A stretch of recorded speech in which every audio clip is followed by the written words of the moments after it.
आप सभी को प्रभु यीशु मसीह के नाम में प्रेम नमस्कार। मैं परमेश्वर पिता का धन्यवाद देता हूँ इस समय के लिए कि हम सब इकट्ठा होकर के उनके चरणों में बैठ के उनके वचनों को सुनने के लिए हमने समय निकाला है। प्रभु ने हमें यहाँ इकट्ठा किया और परमेश्वर पिता की मर्जी के अनुसार में ये समय जो उन्होंने मुझे दिया, मैं आपके सामने में उन बातों को रख सकूं जो उनके वचन में लिखा है। और जैसा हमारा भरोसा है और विश्वास है, ये बहुत अच्छी बात और सत्य बात है कि परमेश्वर का आत्मा सबके लिए है। और छोटी सी छोटी बात जो परमेश्वर सिखाए, वो बड़े से बड़े सरमन जो मनुष्य अपने आप से बनाए उससे अच्छा है। तो परमेश्वर पिता का धन्यवाद हो इस समय के लिए। मेरे प्रियो, जैसा कि परमेश्वर ने स्टार्टिंग में मनुष्य को अपने समानता में, यहाँ पे ऐसा लिखा है जैसा हम सब जानते हैं कि तब यहोवा परमेश्वर ने आदम को मैं पढ़ना चाहूंगा उत्पत्ति की पुस्तक उसका 1:26 में मैं पढ़ता हूँ। फिर परमेश्वर ने कहा, हम मनुष्य को अपने स्वरूप के अनुसार अपनी समानता में बनाएं। मैं चाहता हूँ कि हम सब सुने और इवन मैं वर्सेस को रिपीट करूंगा जिससे अमन चाचा के ऊपर मैं प्रेशर ना बने कि वो उनको लिखें बार बार। तो मैं समझता हूँ कि हम लोग कम लोग हैं, सुनने वाले लोग हैं, अटेंटिव लोग हैं, तो मैं रिपीट करूंगा ताकि अमन चाचा को भी पूरा फोकस इधर देने का समय मिले। तो मेरे प्रियो, जब परमेश्वर ने मनुष्य को अपने स्वरूप के अनुसार अपनी समानता में बनाया, सबसे पहला मनुष्य जो आदम था, उसको बनाने के बाद में, ये आप सब बातों को जानते हैं, मैं ये बातें इसलिए बता रहा हूँ कि मनुष्य इसलिए इम्पोर्टेंट है और जितनी भी क्रिएशन है वो इसलिए इम्पोर्टेंट है क्योंकि उसको परमेश्वर पिता ने बनाया। और जो भी चीज परमेश्वर पिता करते हैं उसका इम्पोर्टेंस रहता है। कोई भी चीज अपने आप में इम्पोर्टेंस नहीं रखता है, परंतु जो परमेश्वर ने किया वो परमेश्वर के करने या हाथ लगाने या बोलने के कारण इम्पोर्टेंट हो जाता है और बहुत ही महत्वपूर्ण हो जाता है। और उसमें से पृथ्वी पर सबसे सर्वश्रेष्ठ क्रिएचर जो है वो है मनुष्य। और जब परमेश्वर पिता ने मनुष्य को अपने स्वरूप और अपने समानता में बनाया, इसलिए जो मनुष्य है उसका इम्पोर्टेंस बढ़ा, क्योंकि ये अधिकार कि पक्षियों पर और मछलियों पर और जितने जीव जंतु हैं उन पर अधिकार रखना बोलने से, ये परमेश्वर ने मनुष्यों को अधिकार दिया। और आप देखिए, जब परमेश्वर ने ऐसा किया तो उसके बाद आदम बने, फिर उसके बाद आदम में से हवा। मैं आपको फोकस कैन पे ले जाना चाहता हूँ। कैन ने अपने भाई को मर्डर किया और बाद में ऐसा लिखा है कि कैन उस दुष्ट से था। कैन ने उस चीज को डिस्ट्रॉय किया, उस चीज का नाश किया, उस चीज को खत्म किया, उस चीज को टोटली बिगाड़ कर दिया जिसको परमेश्वर ने बनाया। और वो हाबिल उनका भाई। और इसीलिए जब कैन ने ये काम किया तो परमेश्वर ने कैन को के लिए कुछ ऐसी बातें बोली जो उसके पूरे जीवन भर के लिए खराब था। एक आशीष नहीं, एक श्राप टाइप का चीज था।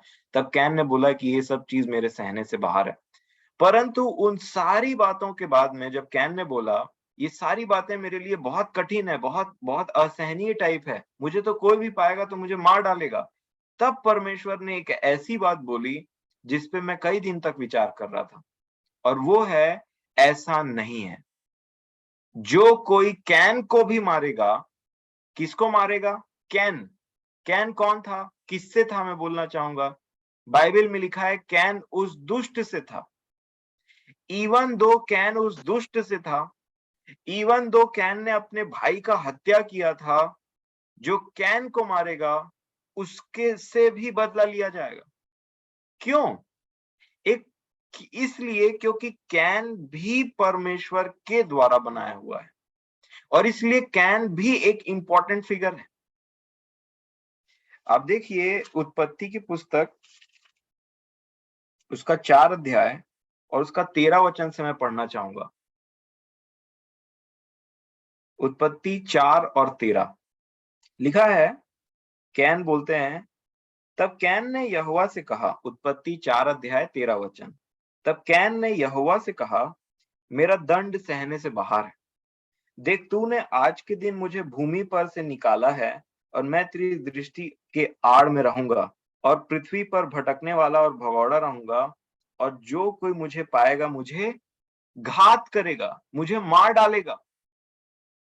ये यहाँ इस लेवल तक इसलिए पहुंचे क्योंकि इन्होंने परमेश्वर के हाथ के कार्य को डिस्ट्रॉय किया था। तो अब एक भय छा गया कैन के ऊपर में, क्योंकि परमेश्वर उससे नाराज है। इसके जस्ट बाद में, ये सारी बातें होने के बाद परमेश्वर ने क्या कहा, इस कारण यहोवा ने उससे कहा, जो कोई कैन को घात करेगा उससे 7 गुणा बदला लिया जाएगा। 7 टाइम्स कैन से बदला, कैन को जो मारेगा उससे बदला लिया जाएगा। क्यों? क्योंकि कैन की भी जो आउटर अपीयरेंस है वो परमेश्वर, बोलना चाहिए कि आओ हम मनुष्य के अपने समानता और स्वरूप में, ये जो परमेश्वर ने बोला, अंदर से कैन परमेश्वर के समान नहीं है, लेकिन बाहर से परमेश्वर ने, मतलब उसका जो रचना है वो परमेश्वर के समान है, और उसके रचना, उसको बनाने वाला परमेश्वर ही है। और इसलिए कैन एक इंपॉर्टेंट फिगर है। नहीं तो परमेश्वर क्यों एक ऐसे व्यक्ति के लिए एक ऐसा उपाय करें कि जो कैन को मारेगा उसका 7 गुणा बदला लिया जाएगा।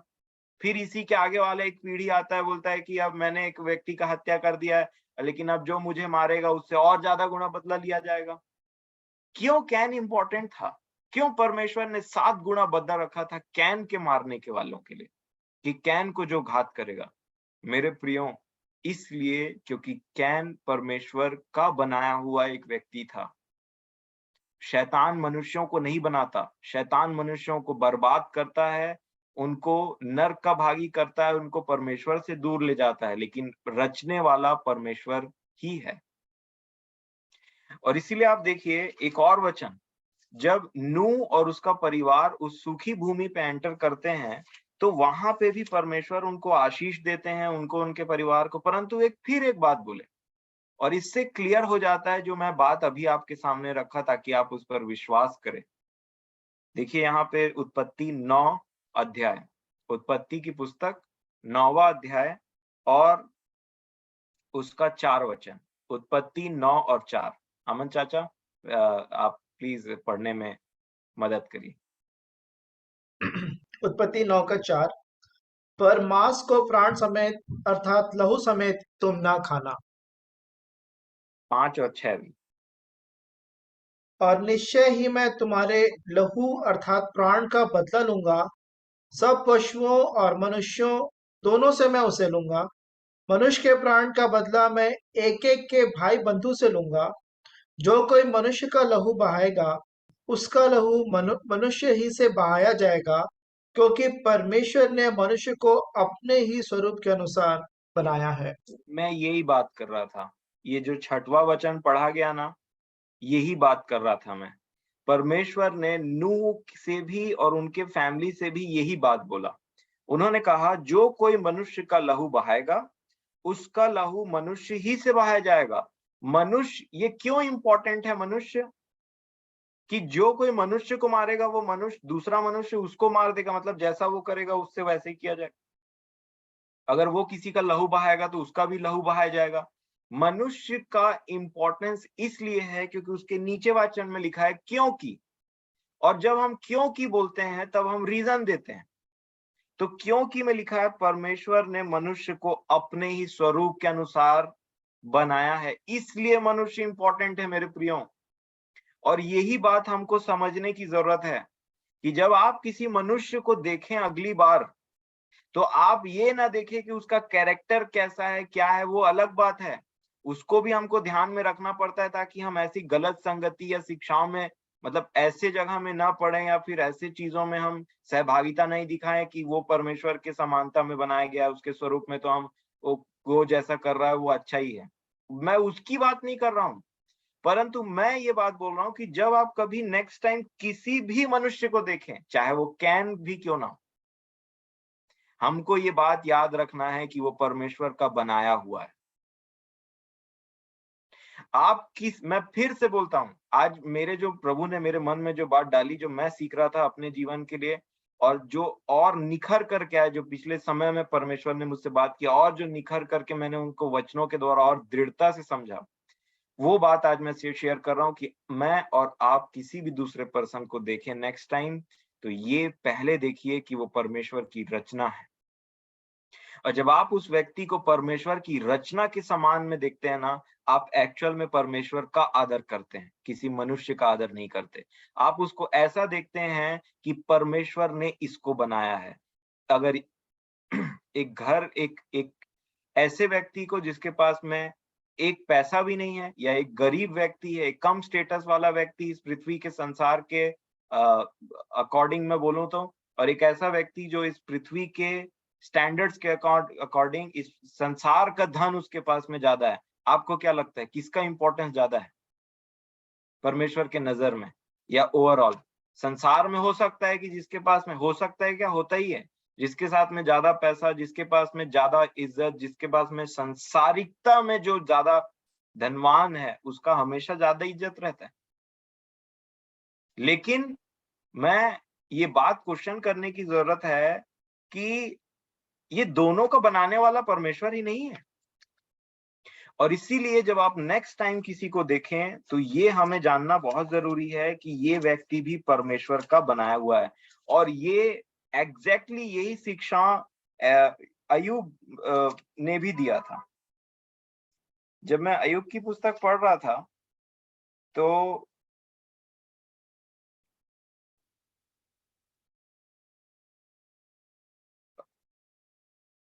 अय्यूब की पुस्तक 31 अध्याय में अय्यूब ने एक बात बोला था, जिससे मैंने फिर परमेश्वर ने अपने वचन के द्वारा, जो उनका वचन जो सर्वश्रेष्ठ है, उनसे मुझे कंफर्म किया ये बात, कि मैं ऐसे एग्जाम्पल से इन बातों को अपने माइंड, अपने हार्ट, अपने हृदय में स्टोर करके रखूं, कि जब कभी मैं किसी व्यक्ति को देखूं, मुझे ये रहे कि ये परमेश्वर का रचना है। सबसे प्राइमरी चीज ये है।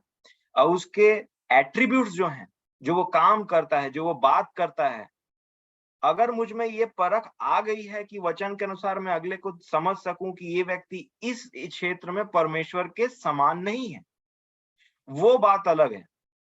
इन क्षेत्रों में ये परमेश्वर के समान नहीं है, परमेश्वर का नेचर इसमें नहीं है, वो बात अलग है। लेकिन ये बात प्राइम चीज हमको समझनी है कि क्योंकि मनुष्य परमेश्वर के स्वरूप में बनाया गया है। और मैं इसका जो आगे है उसमें मैं पढ़ूंगा, तो आपको समझ में आ जाएगा कि मैं किस की तरफ डायरेक्शन में आ रहा हूं। जब अय्यूब ने अपने विषय में गवाही दी, अपने कार्यों के बारे में वर्णन किया, तो अय्यूब उसका 31 अध्याय और उसका 13 वचन, अय्यूब 31 और उसका 13, अय्यूब की पुस्तक 31 अध्याय और उसका 13 वचन। अय्यूब बोलते हैं, जब मेरे दास या दासी ने मुझसे मेरी शिकायत की। क्या बोलते हैं? जब मेरे दास मतलब जो उनकी अधीनता में, जो उनके सर्वेंट है, मेड सर्वेंट से होते हैं ना, जो वो आप उनके अधीनता में है, और वो बोलते हैं कि जब मेरे दास या दासी ने मुझसे मेरी शिकायत की, तब यदि मैंने उनका हक मार दिया हो, तो जब ईश्वर उठ खड़ा होगा तब मैं क्या करूंगा? अब देखिए वो क्या बोलते हैं, जब वो आएगा तब मैं क्या उत्तर दूंगा। अब 15 वचन को सुनिए। जिसने मुझे गर्भ में बनाया, क्या वही उसका भी बनाने वाला नहीं? क्या एक ही ने हम दोनों की सूरत गर्भ में न रची थी? ये अय्यूब का मानसिकता था जब वो अपने दास और दासी को देखते थे। और ये अय्यूब को ना, मैं समझता हूं एक नम्र और दीन व्यक्ति बनाता था अपने हृदय से। पहला, परमेश्वर का वो न्याय याद रखे कि एक दिन ये जब दास खड़ा है, ये जो दासी खड़ी है ना, और मैं हूं, ये तीनों परमेश्वर के न्याय सिंहासन के सामने में खड़े होंगे। तो मैं अगर इसके साथ जो व्यवहार कर रहा हूं, परमेश्वर उसके अनुसार मुझसे करेगा। और नंबर 2, परमेश्वर, ये जो मैं दास को देखता हूं, या मैं अपनी दासी को देख रहा हूं, या अपने से मैं नीचे औहदे के पर्सन को देखता हूं, बस मनुष्य होना चाहिए, चाहे वो कोई भी हो। अगर मैं उस व्यक्ति को देखता हूं तो मेरे मन में एक ख्याल टॉप ऑफ द माइंड रहना चाहिए, क्या मुझे जिस परमेश्वर ने बनाया, क्या मुझे जिस परमेश्वर ने मेरी माता के घर में रचा है, इस व्यक्ति का भी बनाने वाला वो परमेश्वर नहीं? एग्जैक्टली है। और इसीलिए अब मैं आपके सामने में बोलना चाहूंगा कि पुराने नियम हो चाहे नए नियम, मतलब पुराना समय या नए समय, आप स्टार्टिंग से लेकर के जब वचन को पढ़ते हुए आएंगे ना, तो आप एक बात जरूर देखेंगे कि इवन परमेश्वर के बड़े से बड़े दासों ने, अगर परमेश्वर के बड़े से बड़े दासों ने भी किसी मनुष्य के साथ अन्याय किया है ना, तो परमेश्वर ने अपने दासों का भी न्याय किया है। इसका सबसे अच्छा उदाहरण है राजा दाऊद। परमेश्वर के हृदय के अनुसार एक व्यक्ति थे राजा दाऊद, परंतु जब उन्होंने हित्ती उरिया के साथ में गलत किया, तो परमेश्वर ने उनके साथ में भी न्याय किया। इवन दो उसके बाद हम आते हैं तो देखिए, एक व्यक्ति था जो, उसका नाम था नाबोत, और जो आहाब राजा था, आहाब राजा की जो पत्नी थी, है ना, जैसा हम जानते हैं, इजबेल, उसने उस व्यक्ति को गलत तरीके से मरवाया, और उस व्यक्ति के खून का बदला परमेश्वर ने उनसे लिया। किसने लिया? नाबोत के बच्चे या नाती पोते ने नहीं लिया। परमेश्वर जो देख रहे थे कि मेरे स्वरूप में बनाए हुए नाबोत के साथ गलत हुआ है, तो उन्होंने राजघराने को तबाह कर दिया। इसके बाद आप देखिए, एक वह बहुत ही क्लोज कनेक्शन है। जैसा हमने मनुष्यों के साथ व्यवहार किया, वैसा परमेश्वर के साथ व्यवहार किया। जैसा परमेश्वर के लोगों के साथ में व्यवहार किया, वो परमेश्वर के और नजदीकी रहते हैं। एक होते हैं जिनको हम बोलते हैं गैर मसीही, जो विश्वास में नहीं है लेकिन मनुष्य हैं। एक होते हैं मसीही, और जो परमेश्वर के लोग होते हैं, अर्थात जो मसीही होते हैं, उनके साथ छेड़खानी करना तो बहुत ही भारी पड़ता है, चाहे वो कोई भी हो। और जो मसीही नहीं भी होते हैं, उनके साथ में भी जब गलत होता है, परमेश्वर उनका न्याय चुकाता है। तो ये दो कैटेगरी को याद रखिए। जब मैं परमेश्वर के समीप रहने वालों की बात करूं, तो परमेश्वर पुराने समय से ये बोलते आए हैं कि जिसने तुम्हें छुआ है, उसने मेरी आंख की पुतली को टच किया।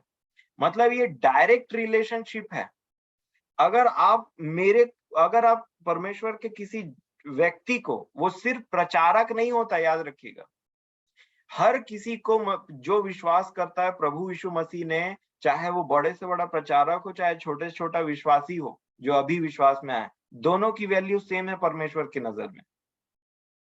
क्योंकि अगर उसके लिए इस प्रभु यीशु मसीह ने जान दिया है, तो इस छोटे व्यक्ति के लिए जो अभी का विश्वासी है, एक दो दिन हुआ है, एक एक मिनट भी हुआ है, उसके लिए भी परमेश्वर ने अपने पुत्र को भेजा और प्रेम दिखाया, और उसके लिए भी जान दिया गया। ऐसे लोगों को जो छूते हैं, जो उनको परेशान करते हैं, जो उनको तंग करते हैं, और जो परमेश्वर से प्रार्थना करते हैं, परमेश्वर बोलते हैं कि जो तुमको छूता है ना, जिसने तुमको एक खरोच भी लगाया, उसने मेरी आंख की पुतली को टच किया। स्वर्ग में बैठा परमेश्वर इतना नीचे उतर के बोलता है, जिसने तुमको छुआ उसने मेरी आंख की पुतली को टच किया। अब आंख की पुतली सबसे एक बहुत ही अ, न एकदम से एकदम, मतलब बहुत ही ज्यादा इंपॉर्टेंट भी है, और बहुत जल्दी हर्ट होने वाला जगह है। बहुत ही कोमल जगह है, और बहुत ही एक ऐसा जगह है कि जिसमें आपका छोटे से छोटा कचड़ा चले जाएगा ना, तो आपको वो परेशान करके रख देगा। आंख की पुतली बोलने से, मैं तो आंख की बात कर रहा था, पुतली बोलने से और, तो आप आई बॉल, ये पूरा आंख को समझ लीजिए, जिसमें हम हमारा आंख को हम इतना प्रोटेक्ट करते हैं, जैसे धूल आने से उसको, हम आप जानते हैं ये सब चीजों के बारे में, मैं उसमें डीप में नहीं जाना चाहता। परमेश्वर ने एक ऐसा एग्जाम्पल लिया अपने लोगों के लिए, वो है आंख की पुतली, जो बहुत ही ज्यादा एक डेलिकेट पार्ट है। और इसीलिए मेरे प्रियो, इसी एग्जाम्पल को कैरी फॉरवर्ड करते हुए प्रभु यीशु मसीह ने भी कई एग्जाम्पल लिए। जैसा तुमने उनसे व्यवहार किया, वैसा मुझसे व्यवहार किया। ये बोला प्रभु यीशु मसीह ने। जब वो पृथ्वी पर शारीरिक रूप से थे, जब वो शारीरिक रूप से चले गए, तो प्रभु यीशु मसीह ने बोला, हे शाऊल, तुम मुझे क्यों सताता है? तू जब बाल पकड़ के किसी को घसीटता है, किसी को कुछ करता है, तो तू किसके साथ कर रहा है? वो एक्चुअल में तूने मुझसे किया। और इसलिए प्रभु यीशु मसीह ने शाऊल को बोला जो कि तू मुझे क्यों सताता है? और ये बात सोचना पड़ेगा कि जैसा तुमने उनसे व्यवहार किया, वैसा मुझसे व्यवहार किया। नीति वचन में तो यहां तक लिखा है, जो कंगाल को उधार देता है, जो कंगाल पर दया दिखाता है, जो कंगाल को की सुधि लेता है, उसको कुछ देता है, वो यहोवा को उधार देता है। ये डायरेक्ट रिलेशन बताता है ना। इवन आज के डेट में एक एक फादर है, मैं बोलूं संसार के तौर पे, कि मान लीजिए एक फादर है, उसके बच्चे को किसी ने मार दिया और वो फादर को पता चला, तो वो भी जब उस व्यक्ति के पास में इवन लड़ने या फिर उसको कन्फ्रंट करने के लिए जाएगा, लड़ने मतलब जैसा भी संसार की रीति पे मैं ऐसा बोल रहा हूं कि गुस्से से जाएगा उसके सामने कि क्यों भाई तुमने क्यों मेरे, और वो बोलेगा मुझे नहीं मारा। क्यों मुझे मारा ऐसा नहीं बोलेगा, क्यों मेरे बेटे को मारा, क्यों मेरी बेटी को मारा। परंतु प्रभु क्या बोलते हैं, तूने तू मुझे क्यों सताता है।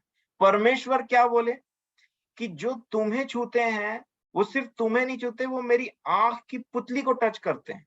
एक बहुत ही हाई स्टैंडर्ड है परमेश्वर का। और इसीलिए मेरे प्रियो, सबसे बड़ी आज्ञा जो है वो परमेश्वर से प्रेम करना है, हर एक बातों में, हर एक तरीके से। लेकिन उसके बाद जो आज्ञा दिया, जो सबसे बड़ी कहलाती है, वो ये है कि तुम अपने पड़ोसी से अपने समान प्रेम रखना, अपने समान प्रेम रखना। और यही मेरा आज का फोकस है कि अपने पड़ोसी से अपने समान प्रेम रखना, जो दूसरी सबसे बड़ी आज्ञा है। आप सब जानते हैं, और ये जो प्रेम है ना, मैं इसमें से कुछ पॉइंट्स बोलूंगा जो आपको मदद करेगा आज जो परमेश्वर पिता का वचन आपसे बातचीत करे उसको अपने हृदय में रखने के लिए। जब प्रभु यीशु मसीह से एक व्यक्ति ने बोला कि मेरा पड़ोसी कौन है, एक लॉयर था वो, और उन्होंने बोला कि मेरा पड़ोसी कौन है।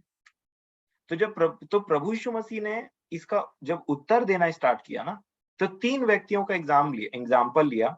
परंतु मैं उन व्यक्तियों का बात नहीं करूंगा जो जिन्होंने उससे ठीक व्यवहार नहीं किया। मैं उस व्यक्ति का बात कर रहा हूं, उस अच्छे सामरी व्यक्ति का। उसमें सबसे पहली क्वालिटी क्या थी पता है? जब उसने उस व्यक्ति को देखा जिसकी दुर्दशा हुई थी, वहां पे कोई जात, धर्म या किसी प्रकार का कुछ बात नहीं किया गया। लिखा है वहां मनुष्य था जिसकी दुर्दशा हुई थी, ऐसा। तो जो सामरी व्यक्ति है ना, उसके में क्या गुण लिखा है पता है? सबसे पहला, उसने उसको देखा और तरस खाया।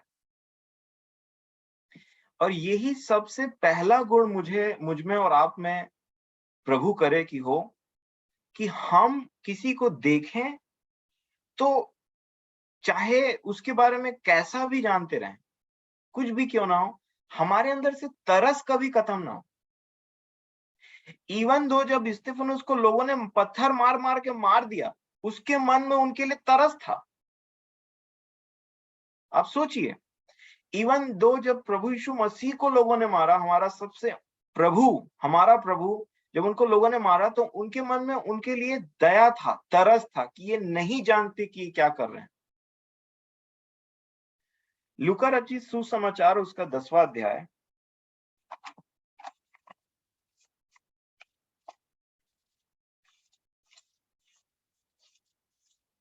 लूका 10 और उसका 33 वचन, 33। लूका 10वां अध्याय और उसका 33वां वचन।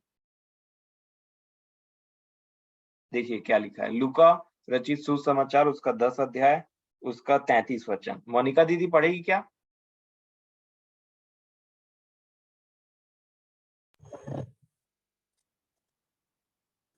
परंतु एक सामरी यात्री यहाँ वहां आ निकला और उसे देखकर तरस खाया।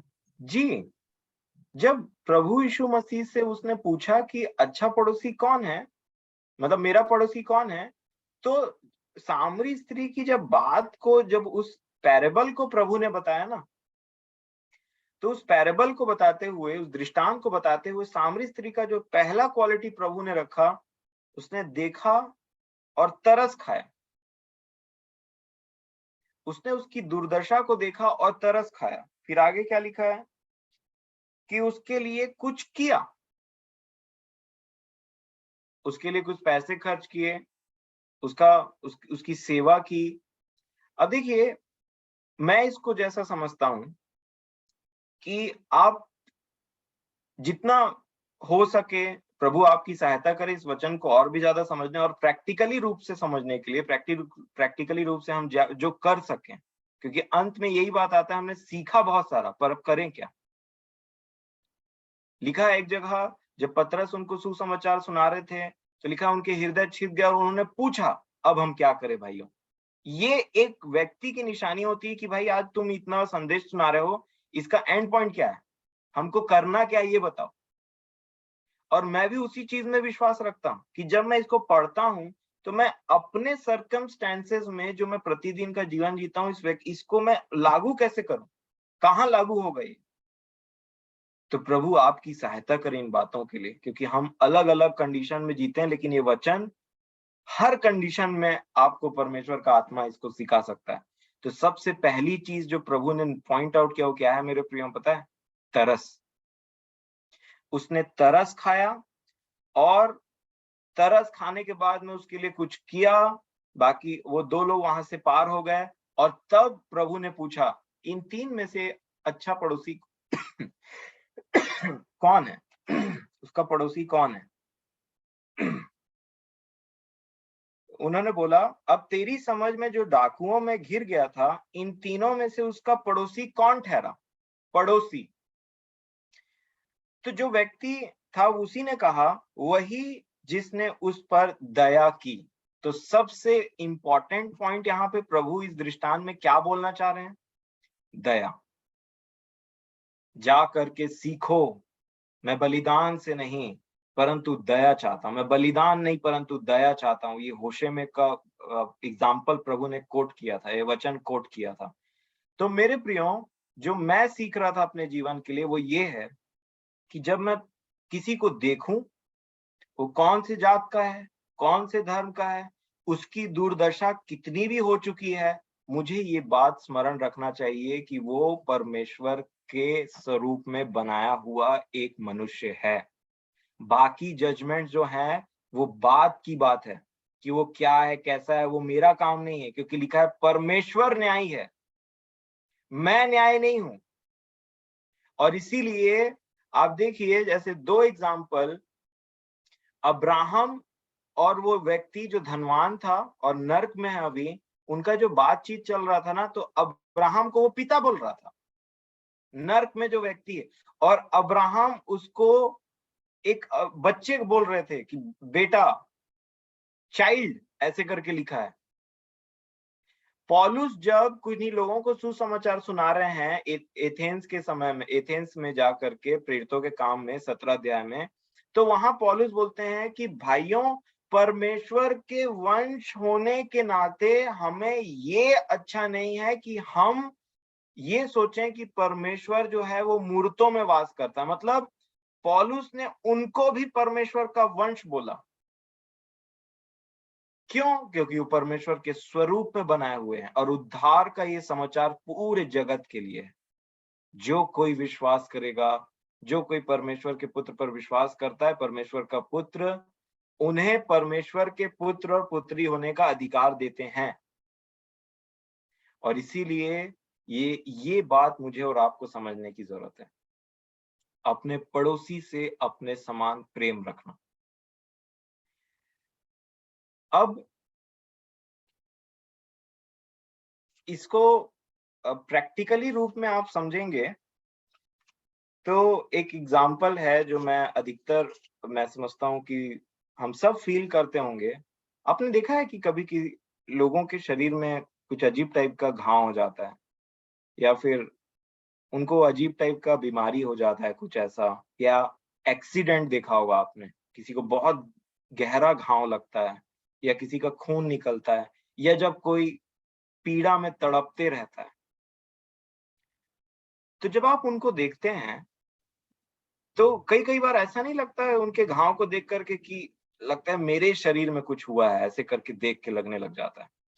आप इतना तरस से, इतना दया से भर जाते हैं कि आपको ऐसा लगता है कि मैं क्या कर दूं इस व्यक्ति के लिए, कि ये जो प्रॉब्लम में फंसा हुआ है ना, इससे ही निकल जाए। आपको पता है ये तरस और ये दया जो है, ये इमोशन जो है ना हमारा, ये भावना जो है दया की, ये क्यों है हमारे अंदर? क्योंकि हम परमेश्वर के स्वरूप में बनाए गए। एक व्यक्ति भले ही गाली दे सकता है, शराब पी सकता है और हर गंदे काम कर सकता है, उसके बावजूद भी ये जो है ना दया की भावना थोड़ी-सी, कि जब वो दूसरे व्यक्ति को तरस में देखे, उसमें भी वो तरस आ जाता है कि ये बेचारा बच जाता है यार कैसे भी। अब किसी को डूबते हुए, मरते हुए, जलते हुए देखें तो लगता है ये कैसे भी बच जाता। तब उतना टाइम नहीं देखते कि ये व्यक्ति का नेचर कैसा है। हमारे अंदर में एक तरस उत्पन्न होता है, एक दया उत्पन्न होती है, और इसलिए हम जब कुछ नहीं कर पाते तो प्रार्थना करते हैं। इसलिए हम एक दूसरे को प्रेयर रिक्वेस्ट भेजते हैं ग्रुप्स में, इवन फोटो शेयर करते हैं कि इस भाई की हालत इतनी गंभीर है, और उस फोटोज को देख करके हमारे मन में दया, तरस उत्पन्न होती। क्यों? क्योंकि अगला भी परमेश्वर के स्वरूप में बनाया गया है मेरे प्रिय। और ये जो दया आपके अंदर उत्पन्न हो रही है, वो एक्चुअल में परमेश्वर का एक एक गुण है।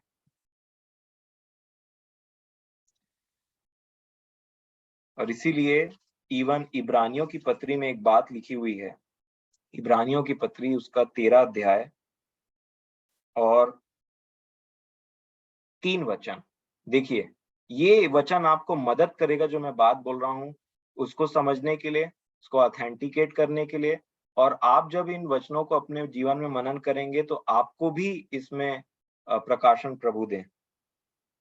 इब्रानियों की पत्री 13 अध्याय और 3 वचन में ऐसे लिखा है। इब्रानियों 13 और 3 में लेखक कहता है, परमेश्वर का वचन कहता है, कैदियों की ऐसी सुधि लो कि मानो उनके साथ तुम भी कैद में हो। इस पर मनन करिए। कैदियों की ऐसी सुधि लो कि मानो उनके साथ तुम भी कैद में। मतलब इसको दूसरे तरीके से अगर समझना चाहो तो, अगर कोई किसी का पैर टूटा हुआ और वो चिल्ला रहा है, तो उसको देख के तुम ऐसा समझो कि मानो तुम भी उस पीड़ा में हो।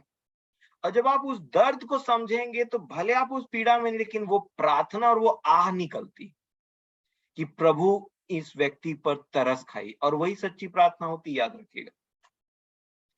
हमने पिछले दिनों देखा था प्रभु यीशु मसीह ने एक अद्भुत तरीके का प्रार्थना किया था। उन्होंने आ भरा और बोला इफत्ता, खुल जा, और ऐसा हो गया। तो उनके जो प्रार्थना का शब्द था वो और कुछ नहीं परंतु एक आह था। वो कोई शब्द नहीं था परंतु एक आह था जो परमेश्वर तक पहुंच गया।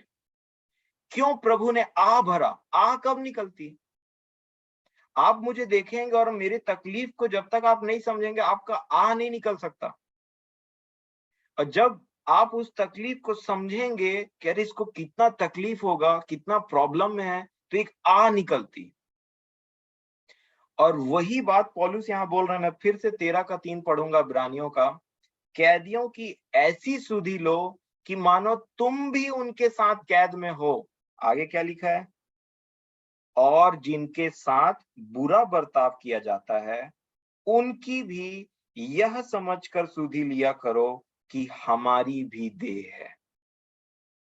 कि हमारी भी देह मतलब हम भी शरीर में हैं। तो जिनके साथ बुरा हो रहा है, जो तकलीफ में है, उनकी यह इसलिए सुधि लिया करो क्योंकि तुम्हारे पास में भी शरीर है। जैसे उनको तकलीफ होता है वैसे जैसे तुमको तकलीफ होता है वैसे उनको भी तकलीफ होता है। भले ही आप आत्मिक रूप में कितने ही बढ़ जाएं, कितनों ही आत्मिकता में जिएं, पर इस पृथ्वी पे जब तक जीवित हैं तब तक शरीर नहीं छोड़ सकते। और ये शरीर हमको इसलिए भी दिया गया है कि हम समझ सके कि और लोगों के पास, जिनके पास शरीर है, उनको तकलीफ होता है, तो हम उनके लिए प्रार्थना विनती कर सकते हैं और जो भी मदद चाहिए और जितना हमारे बस का है उनके लिए वो चीज कर सकें। क्यों? क्योंकि हमारी भी देह है और हमको भी चोट लगता है, हमको भी दर्द उठता है, तो अगला जब दर्द में है तो उसको हम समझ सकें। और यही उस सामरी व्यक्ति ने किया था। जब उसने उस व्यक्ति को देखा जिसकी दुर्दशा हो गई थी, जिसको डाकुओं ने पीटा और उसके बाद में उसको घायल किया और उसका सब चीज ले लिया, तो उसने क्या देखा? उसने तरस खाया। अरे मैं इस जगह में होता, मेरे साथ ऐसा हुआ रहता तो क्या होता। और इसलिए मेरे प्रियो, जब हमारा इमोशन जो तरस वाला निकलता है ना, वो एक्चुअल में परमेश्वर का एक नेचर है।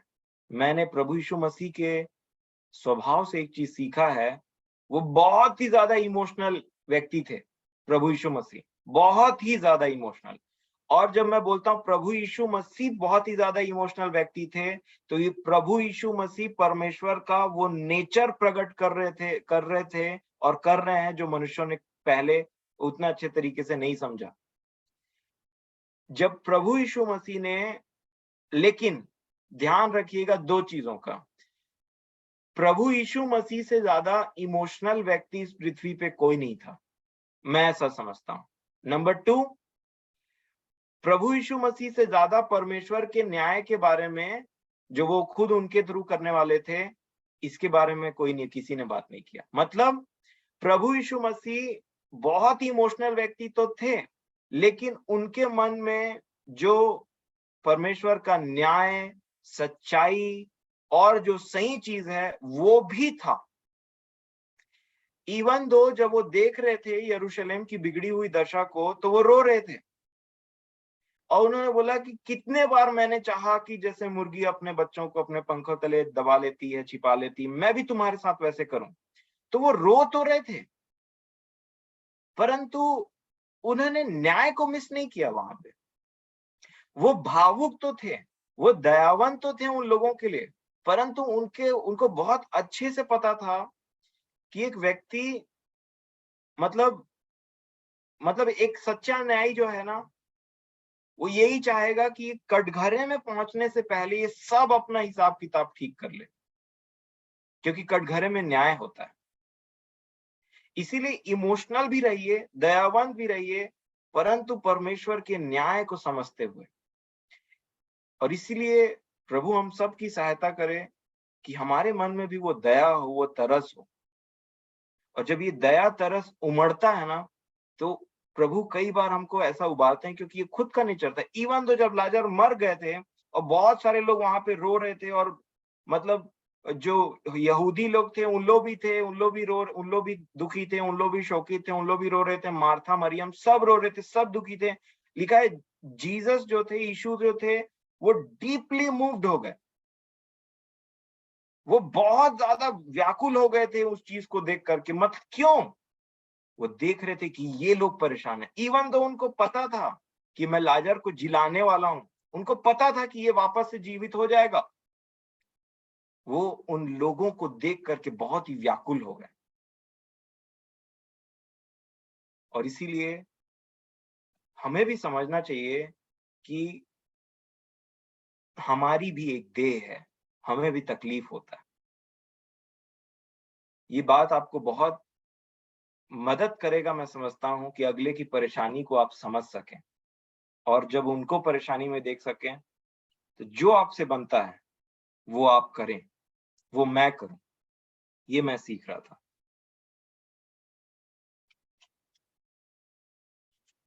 अब एक और इम्पोर्टेंट बात जो आपको और मदद करेगा परमेश्वर के इन वचनों पे चलने के लिए, जो एक कुंजी है, मैं समझता हूं, और वो प्रेम ही है। मैं चाहता हूं आप फिर से एक बार लूका रचित सुसमाचार उसका 10 अध्याय खोलें। लूका 10 और उसका 25। लूका रचित सुसमाचार 10 अध्याय और उसका 25 वचन। देखिए क्या लिखा है। लूका 10:25। और देखो, एक व्यवस्थापक उठा और यह कहकर उसकी परीक्षा करने लगा, हे गुरु, अनंत जीवन का वारिस होने के लिए मैं क्या करूं? उसने उससे कहा, व्यवस्था में क्या लिखा है? तू कैसे पढ़ता है? किसमें? व्यवस्था में क्या लिखा है और तू कैसे पढ़ता है? उसने उत्तर दिया, तू प्रभु अपने परमेश्वर से अपने सारे मन और अपने सारे प्राण और अपनी सारी शक्ति और अपनी सारी बुद्धि के साथ प्रेम रख और अपने पड़ोसी से अपने समान प्रेम रख। ये दो आज्ञा जो है, यही व्यवस्था है, समझ लीजिए। तो आगे क्या लिखा है? उसने उससे कहा, तूने ठीक उत्तर दिया, यही कर तो तू जीवित रहेगा।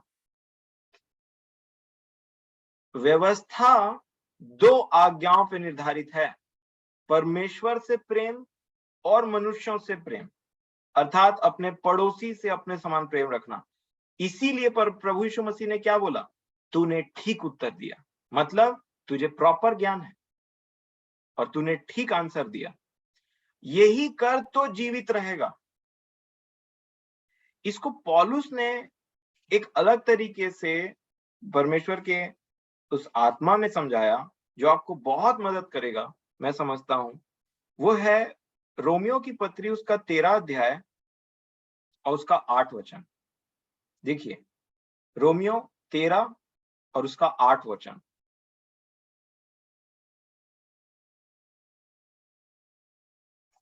यहाँ पे परमेश्वर का वचन कहता है, रोमियो की पत्री उसका 13 अध्याय और 8 वचन में, आपस के प्रेम को छोड़ और किसी बात में किसी के कर्जदार ना हो, क्योंकि जो दूसरे से प्रेम रखता है उसी ने क्या किया?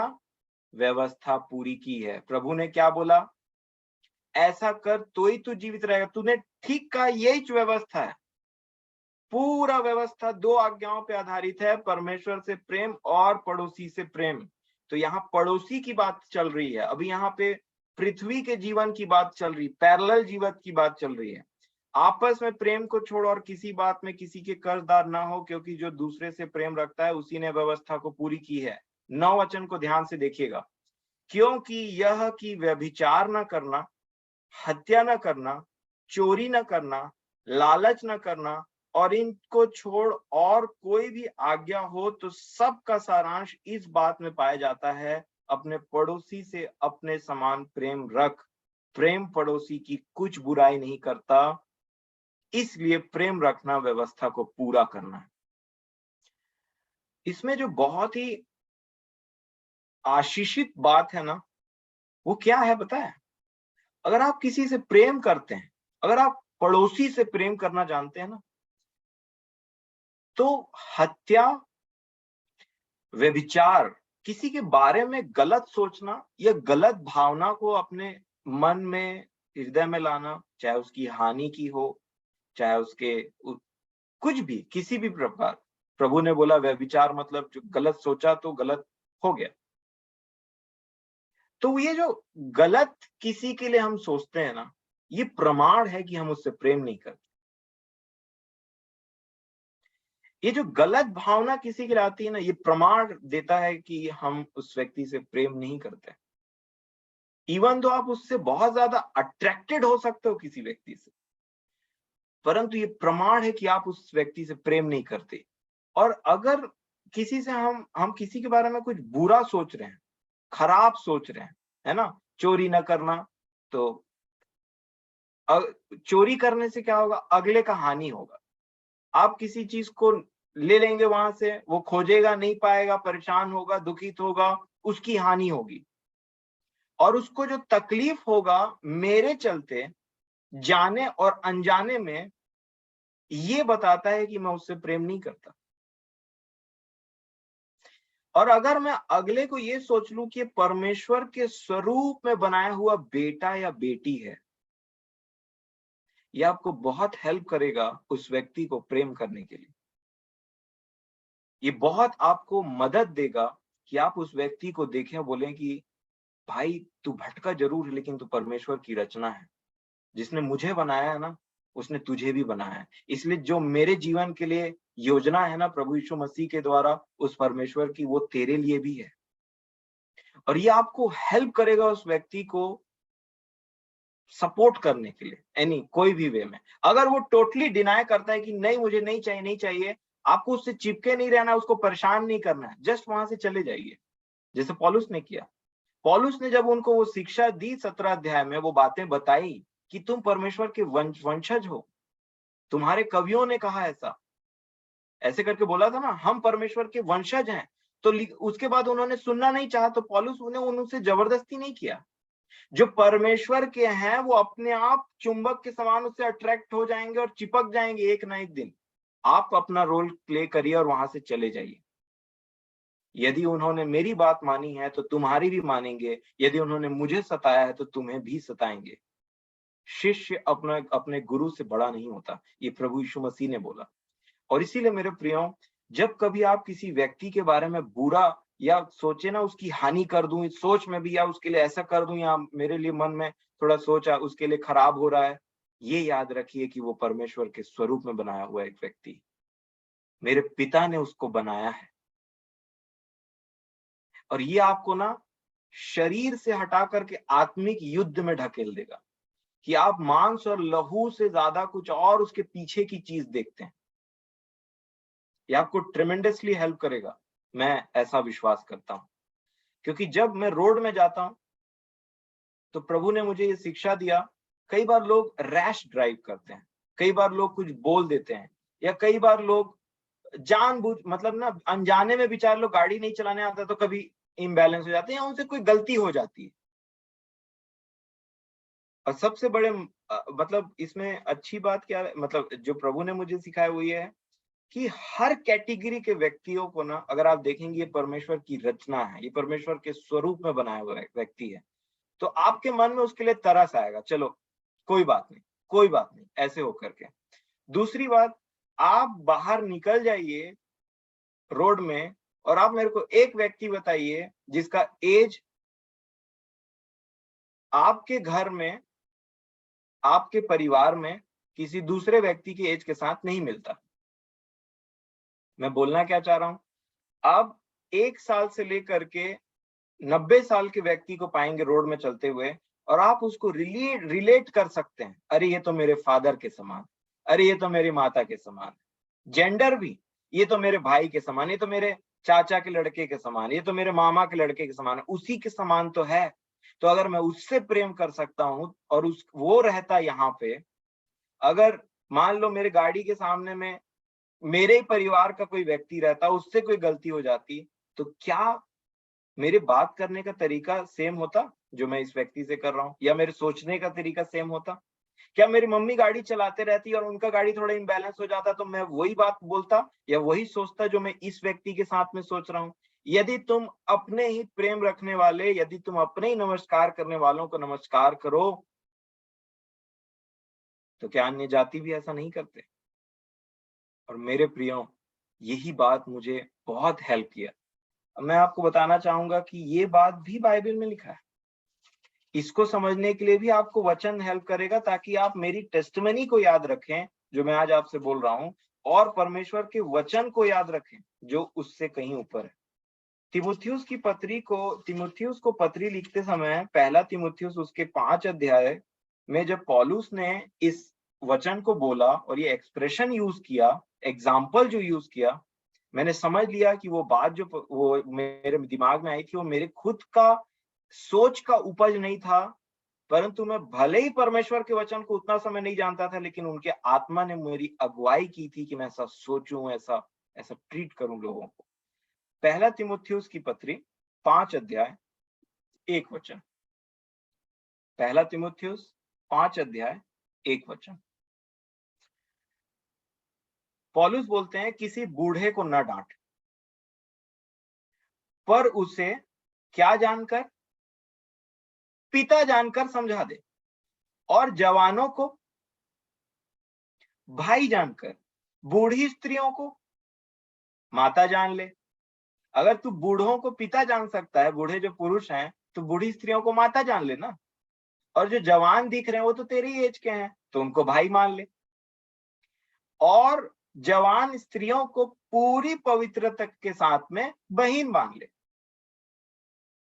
तो परिवार तो यही बन गया ना। जो हम उम्र हैं उनको भाई मान लिया इसने, जो हम उम्र में स्त्रियां हैं उनको पवित्रता से बहन मान लिया, जो बड़ी हैं तो उसके माता की एज से मिल रहे हैं तो माता जान ले, जो बुजुर्ग हैं तो तेरे पिता के एज से मिल रहे हैं तो पिता जान ले। और भी कोई मिल रहा है तेरे साथ में तो उसको रिलेट कर अपने परिवार वालों से, और जैसा तू अपने परिवार वालों से बिहेव करे वैसा ही उनके साथ में बिहेव कर। अगर तू अपने भाई को प्रेम में वैसा डांटता तो उस भाई को भी डांट, क्योंकि वो प्रभु में तेरा भाई है। परंतु बूढ़ों को ऐसा ट्रीट ना कर, क्योंकि यहाँ पे डिफरेंस बताया। इस बात को मैं इसलिए बता रहा हूं क्योंकि आप देखिए कि जब तक आप दूसरों को अपने समान, अपने पड़ोसी से अपने समान, मतलब ये यार मेरा चाचा होता तो भले मैं ऐसा नहीं बात करता, लेकिन ये मेरा चाचा थोड़ी है, इसको तो मैं बताऊंगा, इसको तो मैं सुनाऊंगा, इसको तो मैं ऐसा करूंगा। नहीं, यहाँ पे जो कॉन्टेक्स्ट है ना मेरे प्रियो, वो ये है कि तू जितनों को देख रहा है, अगर हम उम्र है तो अपने भाई को याद कर, उनको भाई बना ले, स्त्रियां हैं तो बहन। मैं यही बात आपको समझाने की कोशिश कर रहा हूं। तो जब कभी भी आपका मन इधर उधर हो किसी के लिए, याद रखिए कि वो परमेश्वर के स्वरूप में बनाया हुआ व्यक्ति है। याद रखिए कि उससे मैं अपने समान प्रेम रखूं। न्याय करना परमेश्वर का काम है। अगर मुझे पता है कि बिब्लिकली ऐसा लिखा है लेकिन ये ऐसा नहीं चल रहा है, उसे समझाइए, उसे सपोर्ट करिए, कि मानो आप जैसे अपने परिवार वालों से बिहेव करते हैं। कई बार हम अपने परिवार वालों से, होता है ना, पार्शियल हो जाते हैं, परिवार वालों से बहुत ज्यादा अच्छा बिहेव करते हैं, और जो खासकर अपने घर में उनसे और ज्यादा अच्छा बिहेव करते हैं। उनके लिए हमारा टॉलरेंस पावर और 50-100% ज्यादा रहता है बाहर वालों से। लेकिन जहां हम बाहर वालों से मिलते हैं, हम वो जो प्यार है, वो जो बातें हम अपने परिवार वालों से करते हैं, वो उनसे नहीं कर पाते हैं। वो एक डिफरेंस आ जाता है। परंतु इन्होंने क्या बोला, बूढ़े आदमी को पिता जानकर। पिता मतलब जब तू उस बूढ़े व्यक्ति को देखे तो अपने पिता को याद करना। जब तू उस बूढ़ी माता को देख, जब बूढ़ी स्त्री को देखे तो अपनी माता को याद करना, क्योंकि वो उसी के समान है।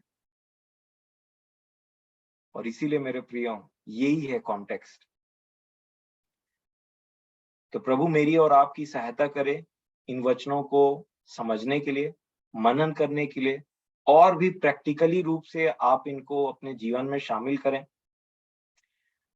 मैं फिर बोलता हूं कि व्यवस्था में जितनी भी आज्ञाओं को पौलुस ने कोट किया रोमियो की पत्री में, झूठ ना बोलना। क्यों झूठ बोलेंगे?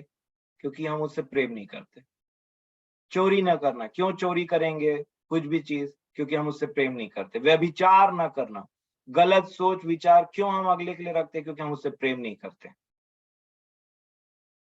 किसी की भी हानि के लिए कुछ भी सोचना, ये नफरत का प्रमाण है।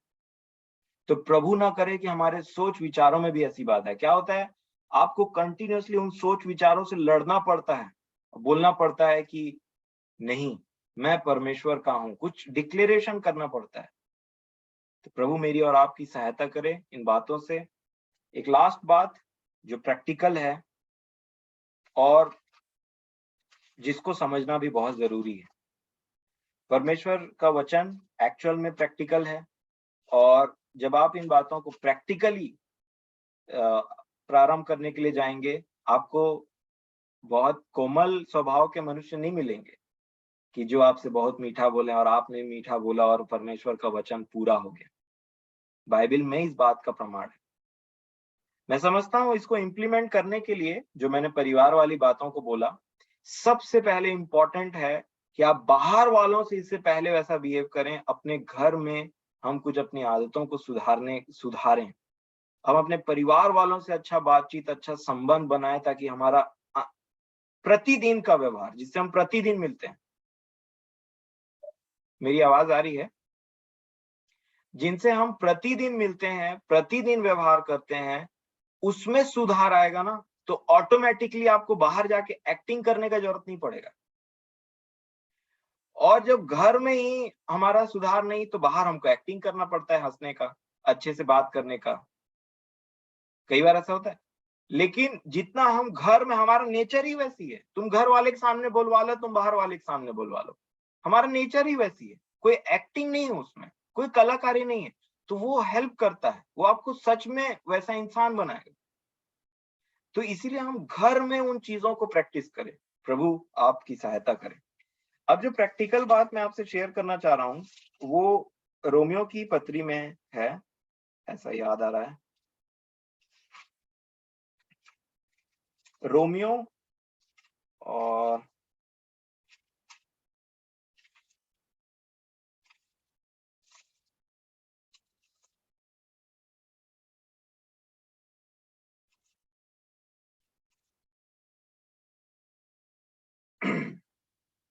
12 अध्याय, रोमियो की पत्री उसका 12 अध्याय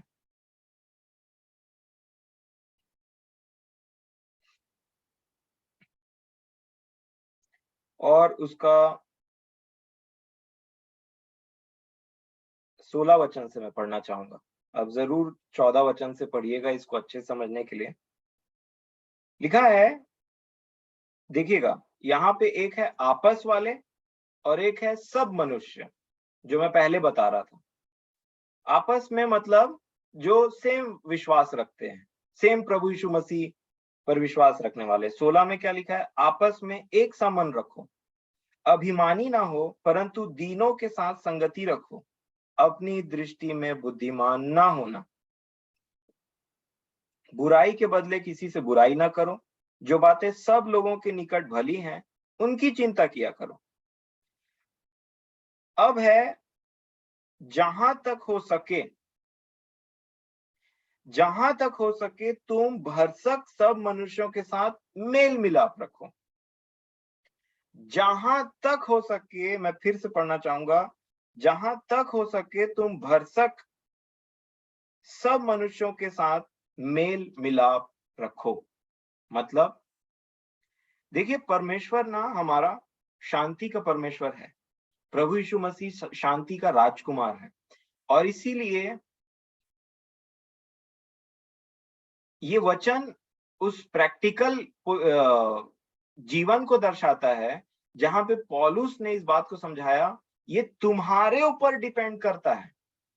कुछ लोगों के साथ में आप कितनों भी अच्छे से रहने का प्रयास करें, कैसे भी उनके लिए करें, उनको वो चीज नहीं जमता है। आप उनके साथ में नहीं वैसा रह सकते। साथ में रहना या उनके साथ संगति करना पॉसिबल नहीं होता है। और इसीलिए पौलुस ने बोला जहां तक हो सके, इंग्लिश में लिखा है up to what extent it depends upon you, वो तुम्हारे ऊपर निर्भर करता है। इवन एक जगह में तो पौलुस और बरनबास में वो हो गया था, तो वो लोग अलग अलग चले गए। हमने पिछले दिनों देखा अब्राहम और लूत, उन दोनों के बीच में झगड़ा नहीं था, परंतु उनकी संपत्ति बढ़ जाने के चलते में उनके जो सेवक थे वो आपस में झगड़ा कर रहे थे। तो प्रैक्टिकल चीज क्या था, अब्राहम ने बोला आप उधर चले जाओ या उधर चले जाओ, आप इधर जाओगे तो मैं उधर चले जाऊंगा, आप उधर जाओगे तो मैं इधर चले जाऊंगा। ये था शांति बनाए रखने का एक सॉल्यूशन। और इसीलिए अगर आपका किसी से नहीं जमता है, अगर आपको लगता है कि इसका जो फ्रीक्वेंसी है, इसका जो बात करने का वो है या कुछ है, तो आप उस व्यक्ति से बेहतर है कि दूरी बना लें थोड़ा समय के लिए, या फिर आपको जितना दूरी बनता है जैसा भी। ये दूरी का क्यों मैं बोल रहा हूं, इसका सिर्फ एक गोल है, आपके और उस व्यक्ति के बीच में शांति बनी रहे, आपके जीवन में भी शांति हो, उस व्यक्ति के जीवन में भी शांति हो। और यही है, इसीलिए क्या बोला, जहां तक हो सके तुम सब मनुष्यों के साथ भरसक मेल मिलाप रखो, क्योंकि सब मनुष्यों के साथ मेल मिलाप रखना पॉसिबल नहीं हो पाता है। इसीलिए पौलुस ने क्या बोला, जहां तक हो सके। तो परमेश्वर हमारी सहायता करें कि हम इन बातों पर मनन करें, और प्रभु आपकी सहायता करे कि आपका जो प्रैक्टिकल सिचुएशन है इनमें ये वचन इंप्लीमेंट हो सके। लेकिन एक बात का ध्यान, जो यूनिवर्सल ट्रूथ के समान में हमारे साथ में रहना चाहिए, जो एक प्राइम ट्रूथ के समान रहना चाहिए, एक सत्य बात और एक टॉप ऑफ द माइंड बात, सबसे अच्छी मतलब ऊंचे वाली बात जो सीखने वाली है, कि हर एक व्यक्ति परमेश्वर के स्वरूप में बनाया गया है। और इसीलिए अगर मैं उसके साथ में बुरा व्यवहार करूं तो मैं एक्चुअल में उसके बनाने वाले के साथ में बुरा व्यवहार करता हूं। और इसीलिए देखिए प्रभु यीशु मसीह ने भले ही लोगों को डांटा, लेकिन उनकी भलाई के लिए। प्रेम का प्रमाण डांट भी होता है। उनको डांटा, उनको नरक से बचाना चाहा, उनको मन फिराने के लिए प्रोत्साहित किया, लेकिन कभी भी हृदय से बुरा नहीं चाहा उनके लिए। कभी उनके मन में उनके प्रति ऐसा नहीं था कि तुमको मतलब एक ऐसा नहीं, उनके मन में दया ही था उन लोगों के लिए। स्तेफनुस के मन में दया ही था उन लोगों के लिए। और जो मैंने रोमियो की पत्री में अभी आपको पढ़ाया, उसके नीचे का वचन पढ़िए तो।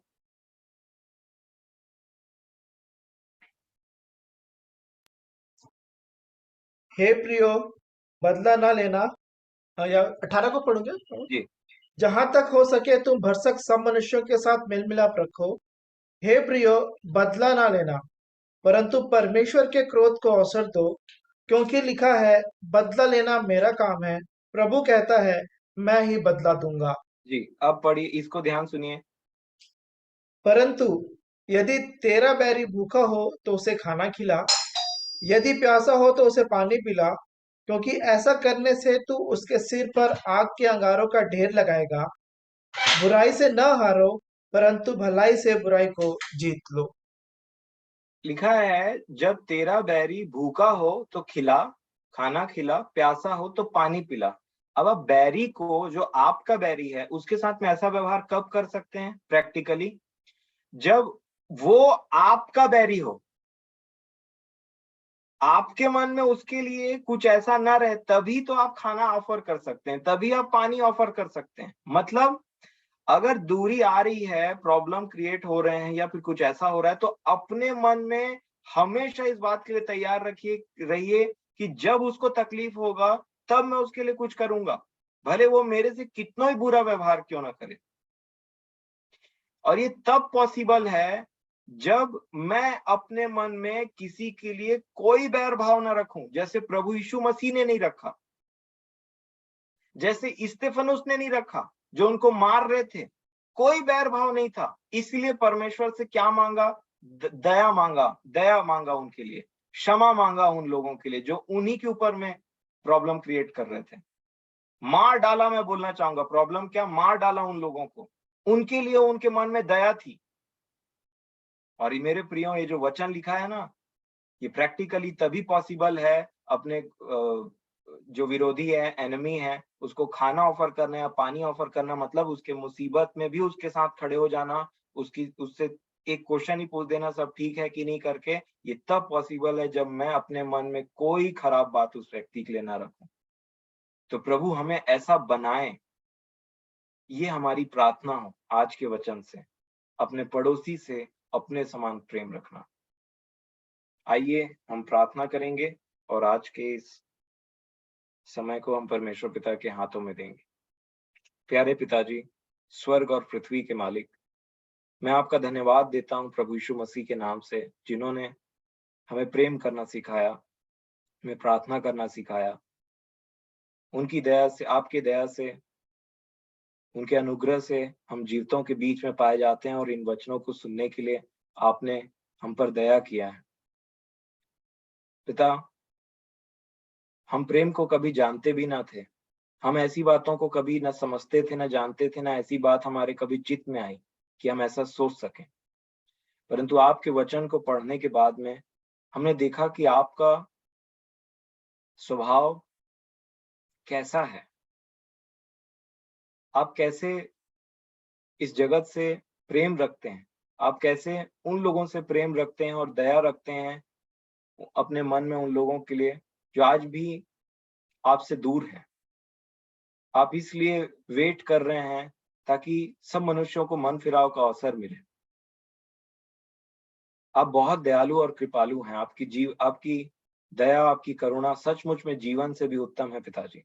जितनों ने इस दया और इस करुणा का स्वाद चखा है, अर्थात उनको समझा है, क्योंकि आप एक ऐसे परमेश्वर हैं जो आभार ना मानने वालों पर भी कृपालु हैं। उन्हें दें कि हम आपके नेचर को और ज्यादा समझें और आप हमारे पिता हों और आपका स्वभाव हमारे अंदर में पाया जाए। पिताजी, हम प्रेम को जानते भी नहीं और इसलिए प्रेम ये नहीं कि हमने आपसे प्रेम रखा या हमने दूसरों से प्रेम रखा, परंतु प्रेम यह है कि आपने हमसे प्रेम रखा। हम जैसे मनुष्यों से आपने प्रेम किया, मुझ जैसे मनुष्य से आपने प्रेम किया, मेरी सहायता की, मेरी सुधि ली, मुझ पर दया किया, मुझ पर तरस खाया, मुझे नाश होने नहीं दिया। पिताजी, हम सब की सहायता करें कि हमारे पास एक ऐसा हृदय हो जिसमें से ऐसे विचार और ऐसे सोच निकले जो सिर्फ और सिर्फ आपके हों। यीशु की शोभा हमारे इस शरीर से छलके, हम हर मनुष्यों के लिए अपने मन में दया रखें और आपको आदर देते हुए हम ये जानते रहें कि हर एक मनुष्य आपके स्वरूप में बनाया गया है और आप चाहते हैं कि हम उनके प्रति दया रखें, अपने मन में प्रेम रखें और ये जानें कि वो भी हमारे समान आपकी रचना है। हमारी सहायता कीजिए। ये स्वभाव आपका हमारे जीवन में पाया जाए पिताजी। हम आपसे विनती करते हैं, हम पर अनुग्रह करें ताकि हमारे जीवन में ये बातें दिखाई दें और बढ़ती चले जाएं और ये जो ज्योति है वो मनुष्यों पर प्रकट हो। सारा आदर महिमा हम आपको देते हैं और विनती प्रभु यीशु मसीह के नाम से मांगते हैं। दया से सुने और ग्रहण कर। आमीन।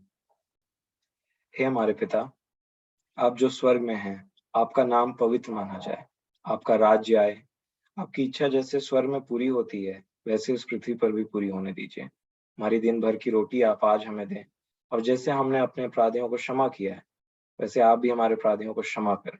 हमें परीक्षा में ना पड़ने दें परंतु बुराई से बचाएं, क्योंकि राज्य और पराक्रम और महिमा सदा आपकी है। आमीन। आप सभी को शालोम। थैंक यू समय के लिए। प्रभु आज के वचन को आपके जीवन में और बढ़ाए, आपको आशीष दें और परमेश्वर पिता की शांति और अनुग्रह हम सब के साथ बने रहे और इस वचन पर जरूर आप मनन करें। प्रभु आप सभी के साथ। आमीन।